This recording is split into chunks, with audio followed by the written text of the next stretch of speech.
As a statesman, fighter pilot, and astronaut, John Glenn had a knack for being at the right place, at the right time, with the right stuff.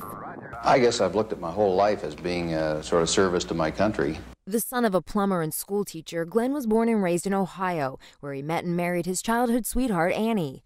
In 1942, he quit college for the military, and as a highly decorated Marine pilot, flew dozens of missions in the Pacific during World War II. In the Korean War, his co-pilot was baseball legend Ted Williams. As the astronaut prepares for space flight. After years as a test pilot, Glenn was selected in 1959 to be one of NASA's original 7 Mercury astronauts. He became the first American to orbit the Earth. Oh, that view is tremendous. Despite technical problems aboard Friendship 7, Glenn made 3 orbits and landed safely. An appearance before Congress and a ticker-tape parade followed.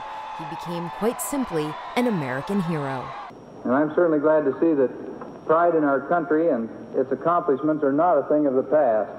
In 1964, Glenn left the space program for politics. After 2 failed U.S. Senate bids, he won a seat in 1974. He became a Capitol Hill fixture, spearheading policy in the areas of nuclear arms control and foreign affairs.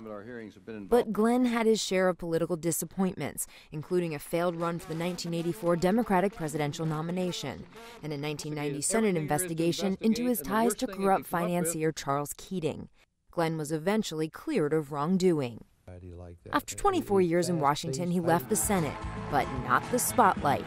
And liftoff of Discovery with a crew of 6 astronaut heroes and 1 American legend. In 1998, the 77-year-old Glenn returned to space after 36 years.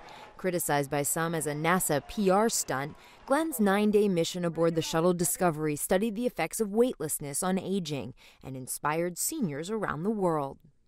One thing I promised Annie the day we were married, in addition to our wedding vows, of course, was that I would do everything I could to keep life from being boring. Following his second historic space flight, Glenn remained in the public eye. He'll be remembered as a pioneer, a leader, and a man who seemed happiest when he was serving his country. For John Glenn, it was an amazing ride. Karen Travers, ABC News, Washington.